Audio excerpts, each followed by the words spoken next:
Sahih dan berimbang. Berita perdana edisi Rabu 23 Februari 2022. Saya Fathil Hidayat Ghazali. Dan saya Margaret Gambang. Berikut paparan utama malam ini. Pembukaan sempadan Malaysia-Thailand dimuktamadkan Jumaat ini.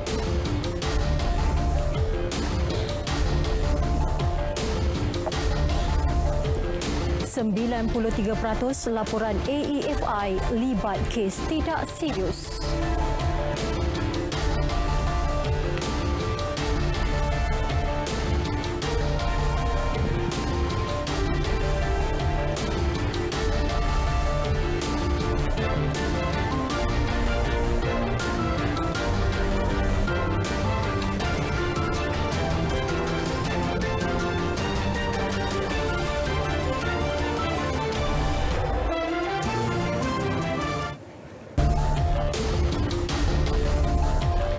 Assalamualaikum, salam keluarga Malaysia. Tarikh pembukaan sempadan udara, darat dan laut Malaysia-Thailand dijangka dimuktamadkan dalam pertemuan sulung pemimpin nombor 1 kedua-dua negara Jumaat ini di Bangkok. Inisiatif berkenaan bertujuan merancangkan semula aktiviti ekonomi dan pergerakan rakyat kedua-dua negara. Duta Besar Malaysia ke Thailand, Datuk Georgie Samuel berkata, susulan itu satu jawatan kuasa kerja yang dianggotai pihak berkepentingan Malaysia-Thailand bakal ditubuhkan untuk memperhalusi mekanisme dan SOP tersebut. Tapi ini bergantung pada pihak kerajaan Malaysia untuk menentukan bila time frame tu. Tapi kita jangkakan mungkin tidak lama lagi. Mesyuarat dua hala antara Perdana Menteri Datuk Seri Ismail Sabri Yaakob dan rakan sejawatannya Prayut Chan-o-cha juga akan memperincikan kepentingan pengiktirafan timbal balas sijil vaksinasi digital kedua-dua negara. Thailand juga menyatakan hasrat untuk mewujudkan kerjasama penyelidikan dan pembangunan vaksin bersama negara ini. Malaysia pula meletakkan keutamaan untuk meningkatkan kesaling hubungan melalui projek infrastruktur di sempadan yang menjadi nadi kepada kegiatan ekonomi merangkumi 70% jumlah perdagangan.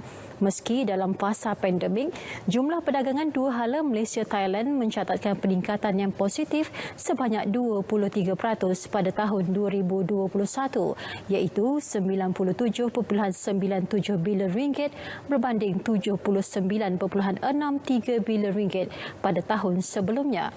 Perdana Menteri dan delegasi Malaysia yang turut disertai Menteri Luar Datuk Saifuddin Abdullah dan Menteri Kanan Perdagangan Antarabangsa dan Industri Datuk Seri Muhammad Azmin Ali dijadual tiba di Thailand esok iaitu selepas menamatkan agenda lawatan kerja di Kemboja.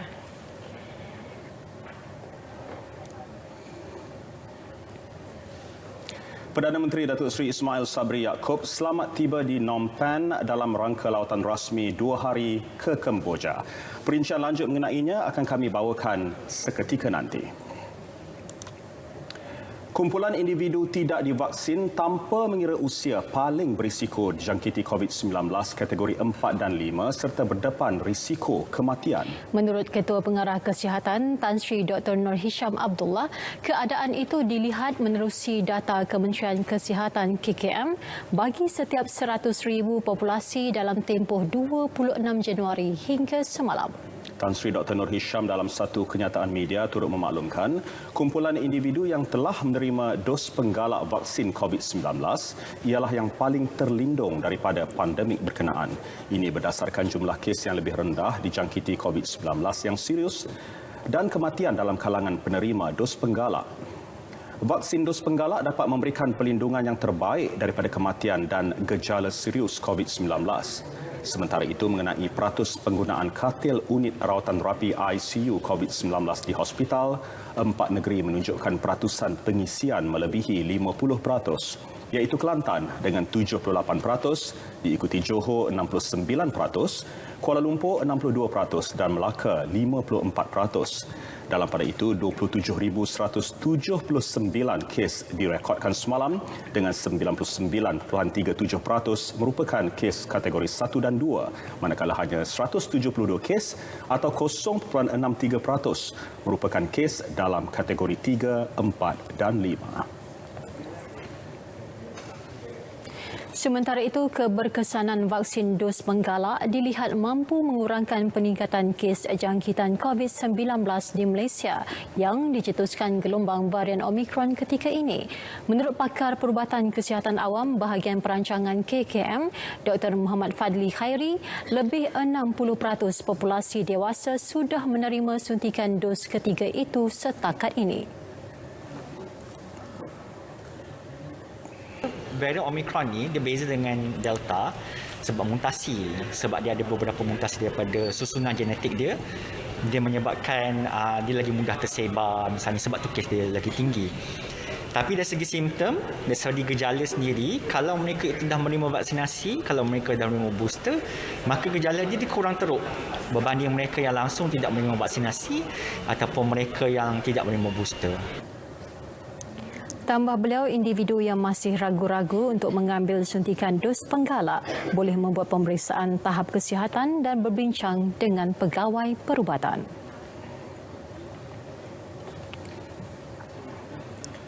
93% daripada keseluruhan 25,211 laporan kesan adverse akibat imunisasi AEFI yang diterima melibatkan kes-kes tidak serius dan pulih dalam 1 hingga 2 hari.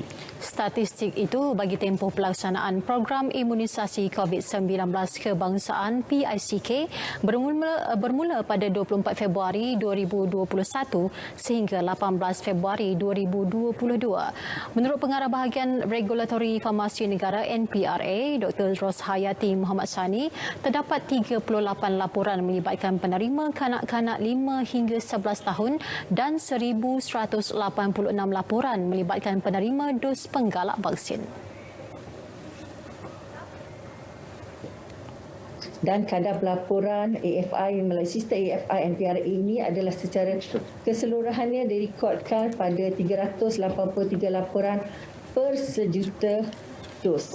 Sejumlah 23,453 ataupun 93% daripada AFI yang dilaporkan adalah bagi kes-kes yang tidak serius, seperti demam, sakit pada tempat suntikan, sakit kepala, sakit otot dan keletihan.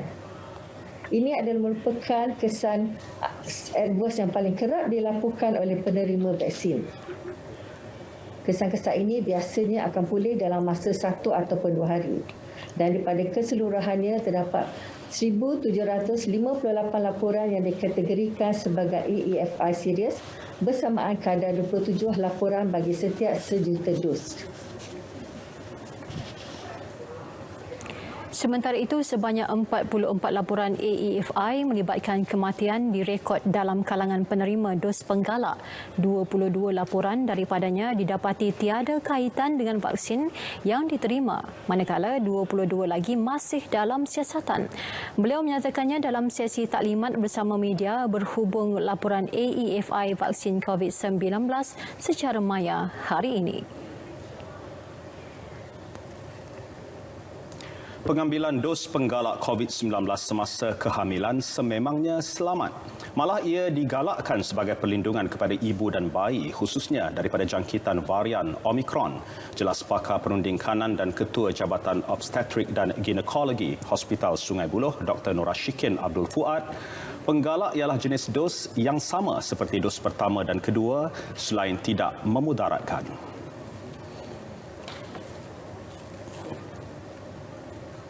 Penggalak adalah dos dan jenis ubat yang sama yang telah diberi semasa proses mengandung, iaitu vaksin dos pertama dan dos kedua. Tidak ada efek pada kandungan daripada dos satu kedua, apatah lagi dos penggalak sudah tentu tidak akan mempunyai apa-apa kesan sampingan kepada kandungan juga.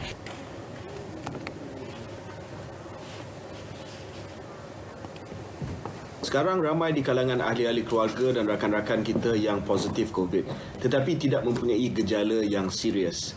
Jika anda bergejala, segera asingkan diri dan lakukan ujian kendiri COVID. Jika positif, laporkan keputusan ujian di MySejahtera. Semasa dalam tempoh kuarantin, anda akan menerima notifikasi pada Things to Do di MySejahtera. Ini adalah health assessment tool where you can update gejala yang anda alami.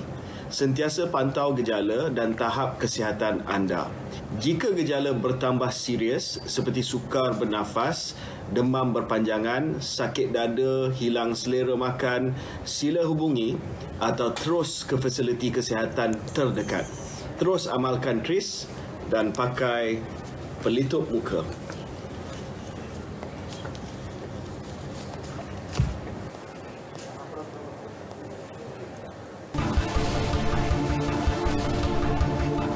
Bersua kembali, Kementerian Kewangan akan memastikan ketirisan pendapatan negara dikurangkan secara berfasa. Menurut Timbalan Menterinya, Datuk Muhammad Shahar Abdullah, melalui pendekatan holistik yang diambil pasukan petugas pelbagai agensi yang mengatakan bahawa kadar cukai yang hilang telah berjaya dikurangkan pada tahun lalu berbanding tahun sebelumnya. Dia semua kita ambil kira.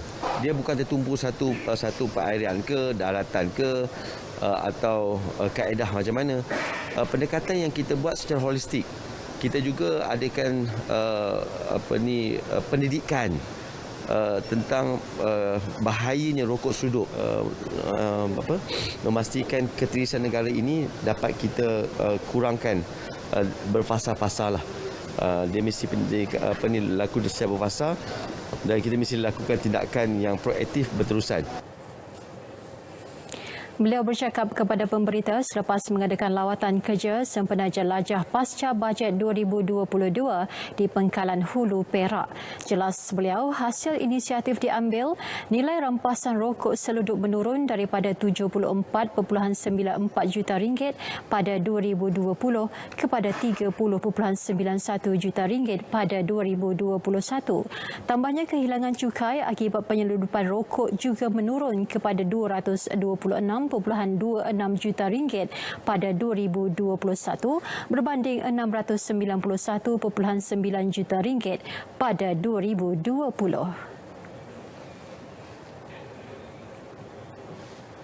Kerjasama kukuh diperlukan dalam kalangan masyarakat termasuk kerajaan, operator pengangkutan awam, syarikat tenaga utiliti dan syarikat swasta bagi membina sektor pengangkutan yang mampan.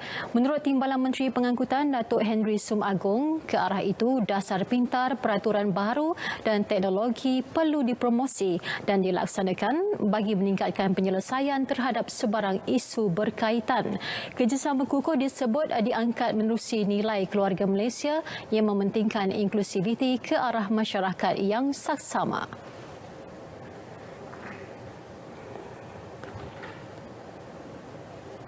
Keluarga Malaysia's inclusivity value, the need for sustainable transport system that leaves no one behind and are inclusive, affordable, efficient, environment friendly and safe is more apparent than ever. Beliau berucap pada 2022 The National Transport Summit dengan tema Sustainable Transport for Economic Recovery. Sidang kemuncak itu mengetengahkan rancangan kerajaan bagi sektor pengangkutan, khususnya pengangkutan bandar, jalan raya, rel laut dan pengangkutan udara. Perdana Menteri Datuk Seri Ismail Sabri Yaakob selamat tiba di Phnom Penh dalam rangka lawatan rasmi 2 hari ke Kemboja.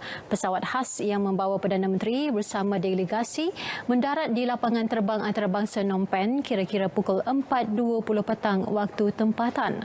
Lawatan ini bagi mengukuhkan lagi hubungan dua hala yang terjalin selama 65 tahun selain perdagangan dan peluang pelaburan serta pergerakan rakyat antara kedua-dua negara.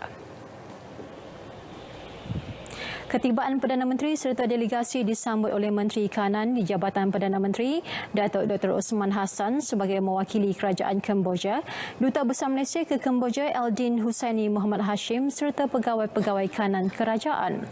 Lawatan rasmi Perdana Menteri ke Kemboja adalah bagi memenuhi jemputan rakan sejawatannya Hun Sen. Kemboja merupakan pengerusi ASEAN 2022. Malaysia pelabur ketiga terbesar di negara ini dengan pelaburan langsung asing FDI Dubai bernilai 3.53 bilion dolar atau 14.77 bilion ringgit. Ini bagi tempoh 1994 hingga 2020.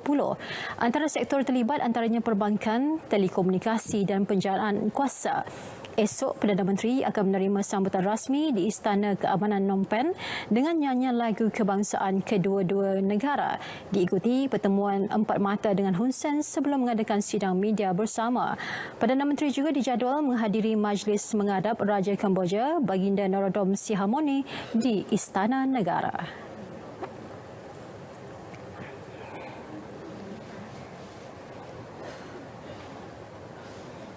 Minggu Pertanian Lestari di Expo 2020 Dubai meraih sambutan cukup menggalakkan dengan hampir 24,000 pengunjung dari pelbagai negara hadir ke Pavilion Malaysia. Selain pertukaran memorandum persefahaman MOU antara agensi dan syarikat, pelbagai lagi aktiviti menarik disajikan sepanjang minggu. Dan untuk berkongsi kemeriahannya langsung bersama Azamuddin Husin di sana. Azam. Baik, terima kasih Fatih Hidayat dan juga Magara Gambang di studio. Ya, betul, sambutan yang cukup menggalakkan di Pavilion Malaysia di belakang saya ketika ini sepanjang Minggu Pertanian Lestari ini. Kerana apa? Kerana saya sendiri berada seperti di rumah dengan makanan dan juga demonstrasi makanan yang dilakukan dan juga buah-buahan tempatan yang dipamerkan dan juga anda boleh cuba di sini. Kerana itulah saya katakan dia ibarat berada di rumah. Dan untuk menceritakan keseronokan saya berada di sini, ketika ini saya bersama dengan Ketua Setiausaha Kementerian Pertanian dan Industri Makanan, iaitu Datuk Aslina Abdul Hamid. Hari ini silakan Datuk. Assalamualaikum, apa khabar Datuk? Sihat ke? Waalaikumsalam warahmatullahi. Alhamdulillah sihat. Alhamdulillah. Mungkin Datuk boleh kongsikan lebih lanjut betapa keseronokan ataupun sambutan menggalakkan diterima sepanjang Minggu Pertanian Lestari ini. Terima kasih Cik Azhar ya. Seperti yang disebutkan Minggu Pertanian Lestari. So Kementerian Pertanian dan Industri Makanan telah dipertanggungjawabkan untuk minggu ni, Minggu Pertanian Lestari. Kita berada di sini bersama-sama dengan hebatnya Pavilion Malaysia di belakang ya, yang canggih kita nampak. Dan kita nampak, tadi saya nampak ramai yang beratur panjang untuk masuk ke Pavilion Malaysia. So sangat menarik. Dan dalam Minggu Pertanian Lestari ini banyak yang kita terima permintaan ya daripada pelbagai negara untuk bersama-sama kita di dalam minggu ni, sebab kita bawa lebih kurang 20 exhibitors dan juga produk premium untuk dan kita telah lancar pada hari pertama perasmian 21 hari bulan, dan banyak lagi permintaan yang kita terima untuk datang bersama-sama membincangkan macam mana boleh dibesarkan perniagaan dan juga pemasaran produk kita, produk yang makanan lah ya di sini. Ya, baik Datuk. Sebentar tadi kita telah saksikan MOU di antara Fama dan juga syarikat daripada Sweden, saya difahamkan. Mungkin Datuk nak ceritakan lebih lanjut mengenai MOU itu tadi?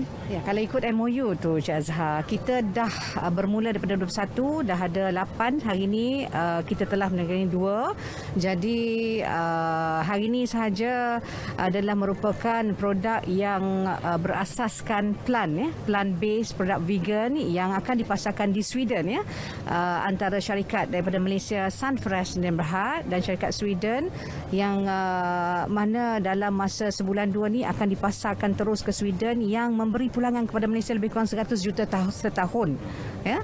Dan satu lagi produk adalah produk yang drone ya, teknologi yang mana syarikat itu adalah merupakan R&D lah antara syarikat kita dan juga syarikat di Abu Dhabi ya, syarikat di sini. So itu memang saya nampak hebat lah yang mana kita dapat memperluaskan lagi. Okey Datuk, sebelum kita menutuplah sesi ini, katakan adakah MAFI telah mencapai sasaran 350 juta nilai pelaburan yang disasarkan setakat ini? Ya, betul. Kita sasarkan lebih kurang 350 juta pelaburan ya dalam Minggu Pertanian Lestari ini, tapi alhamdulillah sasaran kita pun telah melebihi daripada apa yang telah kita sasarkan melalui MOU yang telah pun ditandatangani di Pavilion Malaysia ini, dan kita mengharapkan ada lagi yang akan datanglah. Tidak habis di sini, insya-Allah kita ada juga yang bukan di pavilion dan aktiviti-aktiviti yang di luar daripada pavilion yang kita rancakkan ya untuk memperkukuhkan food security di Malaysia dan juga di seluruh dunia. Okey, baik. Terima kasih Dato' atas perkongsian itu tadi. Baik saudara, saya kira itu sahaja perkongsian langsung daripada Expo 2020 Dubai. Kita kembali semula bersama Fatih Hidayat dan juga Magara Gambang di Angkasa Puri. Silakan. Terima kasih Azam untuk laporan dari Dubai. Seterusnya seperti biasa, setiap Rabu kita ikuti harga runcit petrol dan diesel mingguan berkuat kuasa tengah malam ini hingga 2 Mac.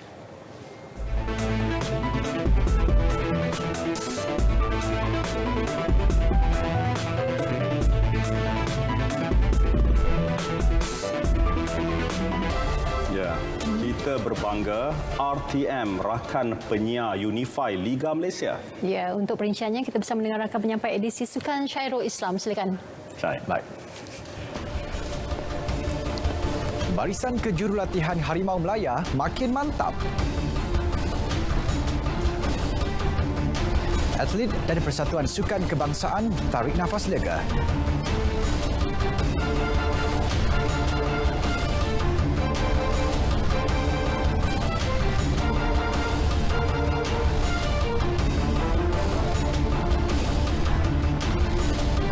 Assalamualaikum, salam sejahtera bersama dengan saya Syairul Islam dalam edisi Sukan malam ini.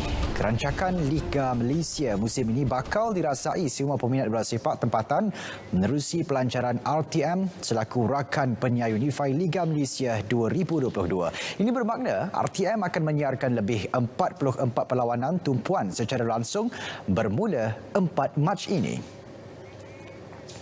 Menurut Menteri Komunikasi dan Multimedia Tan Sri Anwar Musa, kerjasama selaku rakan penyiar itu dilihat mampu membantu pembangunan industri bola sepak Malaysia. Jadi kita harap banyak lagi lah selain pada RTM. Saya percaya stesen-stesen penyiaran yang lain termasuk Astro dan sebagainya, yang saya pun dah bercakap dengan mereka semua supaya mereka memberi sokongan kepada bola sepak Malaysia. Jadi kita akan ada FTA siaran di Free to Air TV dan kita juga ada di Pay TV. Dengan cara demikian secara tak langsung kita membantu FAM dan juga MFL untuk memajukan, kerana bila liga itu maju, dana mencukupi, pasukan-pasukan akan dapat benefit daripadanya dan mereka dapat memperkembangkan lagi program-program pembangunan bola sepak secara keseluruhan. Perlawanan akan disiarkan menerusi 4 saluran iaitu TV1, TVOK, Sukan RTM dan RTM Klik. Teka-teki siapa bakal menjadi pilihan Ketua Jurulatih Harimau Melaya Kim Pan Gong akhirnya terjawab hari ini apabila Elevarasan diumum sebagai penolong jurulatihnya. Pemilihan jurulatih berusia 60 tahun itu berdasarkan pengalaman luas dimiliki dalam saingan Liga Domestik. Jelas Pan Gong, pemilihan itu dibuat selepas meneliti calon-calon yang telah ditemuduga Pengarah Teknikal Persatuan Bola Sepak Malaysia AFM Scott O'Donnell. Myself also I had an interview with him, then I can feel that he has been very good experience and very full commitment for the Malaysia national team.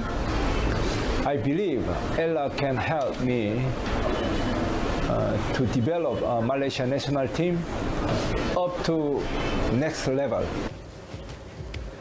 Elevarasan yang mempunyai kelayakan kejurulatihan lesen Pro AFC berpengalaman mengendalikan banyak pasukan tempatan termasuk PDRM, Terengganu, Felda United dan Selangor. Malah beliau juga berjaya membawa Sarawak United muncul naib juara Liga Prima tahun lalu sekaligus layak beraksi dalam kancah Liga Super musim ini.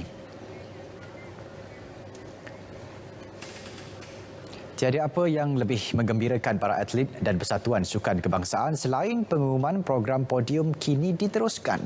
Berita baik itu disampaikan Menteri Belia dan Sukan, Datuk Seri Ahmad Faizal Azumu, selepas Jemaah Menteri pada hari ini bersetuju meneluskan dana sebanyak RM240 juta bagi program podium 2022 hingga 2025.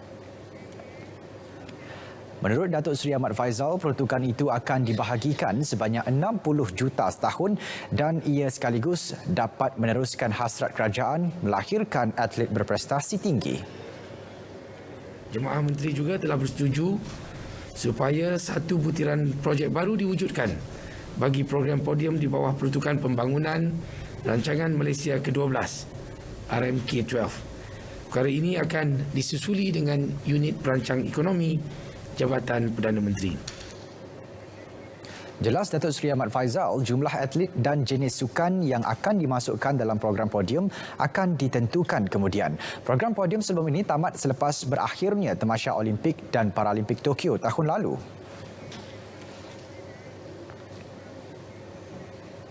Baik, ini perkembangan terbaru Sukan Malaysia Sukma dan Para Sukma. Dua tamasya berkenaan tetap akan berlangsung pada tahun ini dengan wilayah Persekutuan Kuala Lumpur sebagai tuan rumah. Perkara tersebut dimaklumkan Menteri Belia dan Sukan Datuk Seri Ahmad Faizal Azumu. Jelas beliau senarai akhir acara dan sukan dipertandingkan bakal ditentukan oleh Majlis Tertinggi Sukma, manakala penganjurannya akan menggunakan model gelembung sukan bagi memastikan keselamatan atlet dan pegawai terjamin. Jadi saya telah pun menerima banyak permintaan daripada persatuan-persatuan sukan yang memohon untuk sukan mereka dilibatkan di dalam pertandingan Sukma, maka saya berharap agar Jadukuasa Tertinggi dapat menilai, mempertimbangkan dan membuat keputusan tentang perkara ini. Wilayah Persekutuan dipilih sebagai tuan rumah selepas permohonan Kerajaan Johor menunda Sukma negeri itu diluluskan Jemaah Menteri.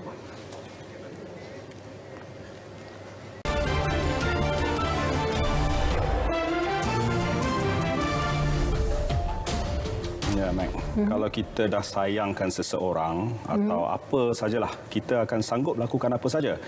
Macam seorang ni, dia dah sayangkan sangat dengan kucingnya, jadi tuannya ni sanggup lakukan apa pun untuk kucingnya tu. Untung kucing dapat tuan penyayang. Kita nak tengok berapa ekor kucing tu dalam paparan hashtag malam ini. Saksikan. Seorang wanita di Slovenia sanggup berhabis sehingga £2,500 atau kira-kira RM14,000 bagi membeli sebuah almari pakaian berwarna merah jambu khusus untuk kegunaan 2 ekor kucing peliharaannya.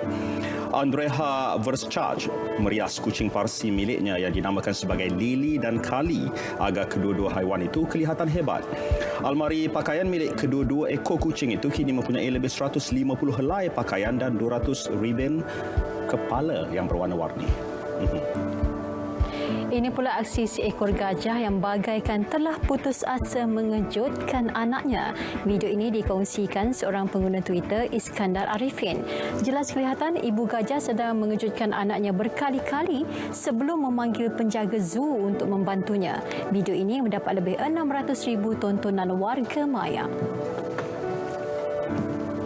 Berlian biru paling besar dan amat berharga akan dilelong di Hong Kong April ini. Berlian biru 15 karat milik De Beers Cullinan Blue ini ditemukan di Lombong Cullinan, Afrika Selatan pada tahun lepas. Ia akan ditawarkan pada lelongan di Sotheby's serta dinilai pada harga lebih 200 juta ringgit. Kali terakhir berlian biru dilelong ialah pada Mei 2016 seberat 14.62 karat. Macam-macam. Ada cerita kucing, ada cerita berlian. Apapun beruntung kucing yang 2 ekor tadi tu. Tapi kalau dapat berlian tu lagi beruntung. Ya, itu yang susah nak dapat tu. Apapun itu paparan hashtag yang menutup berita perdana edisi hari ini 23 Februari 2022. Ikuti seperti biasa program inklusif selepas ini. Ya, dapatkan perkembangan sahih sepanjang masa melalui portal berita RTM di berita.rtm.gov.my. Dengan itu, Assalamualaikum. Salam hormat dan jumpa lagi.